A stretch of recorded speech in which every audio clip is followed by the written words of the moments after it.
ai daga nan ai ba zan ƙara kwana a Kano ba. Waran da wajen ha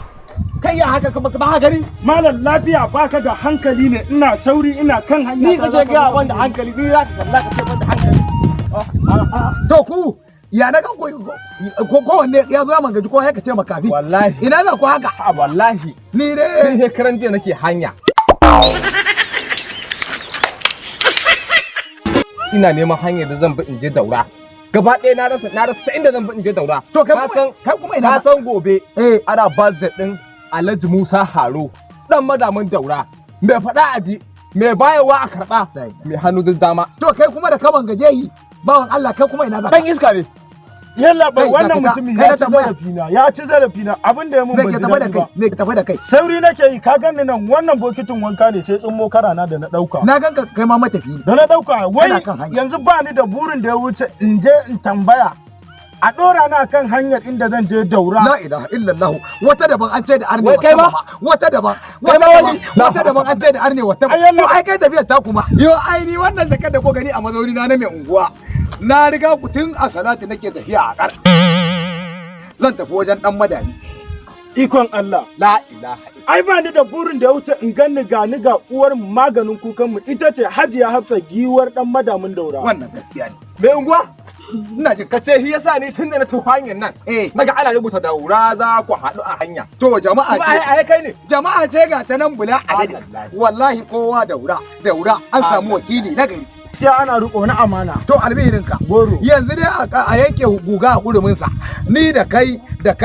ba za mu yi kasa a guya ba zama bai same mu ba Allah tunda mun hada a hanya mun hada a jakshin yanzu runguda za mu tafi wajen dan madami mu ga me za a dama mana. Ai ni saboda karramawa kaga wannan takalmin nawa ba zan tafi da shi ba dole in cillar da shi wanda yau sati guda ban sa barci a idona ba tunda aka ce ana birthday din Alhaji Musa Haro na ce ni ko na shiri mummunan shiri wannan kayan kwanciya na ne haka zalika idan na je ga ni ga ɗakin Hajiya Hafsa antumu giwar mata uwa ta gari zan je in tsuguna in gaida ita kuma wannan gaskiya ne to amma nan magana da yake ya kwarkwance to saboda tun bayan sati biyu da wuce aka yi birthday din Alhaji Musa Haro dan madamin Daura guri yayi guri ran kai dade ai hamma nake ai idan ka je gidan Alhaji Musa Haro dan madamin Daura Alhaji Haro mutukar ya kasance a ce kun haɗu da uwar mu maganin kukan mu ita ta Hajiya Hafsa giwar dan madamin Daura Alhaji Haro wallahi kai har ka mutuka daina hamma Haro kullun lazimi na kenan kai Alhaji Haro kai hi fa kaga numfashin da ta yake ungo ku zo ku karba ka tuno min da PA din sa subhanallahi in ya kaki ka san me ake a'a billahi in ya kaki aluja ne yake fitowa kuma idan ya taku ai makaranti ne idan ya taku to wallahi ko ina sai an ji idan ya taku ko ina ji ake ba fuskan nan taka ba kamar sa kaina a ruwa an goge ta unguwa ina zuwa gidan dan madamu zaka ci yalla ba ni dai ban ga ta zama ba saboda haka an saci dan murunguda mu tafi to ai sai ku zo sai murunguda mu tafi birnin Daura mai unguwa da hula kamar saka wani abu sai mun bar Kano mun shiga birnin Daura yawa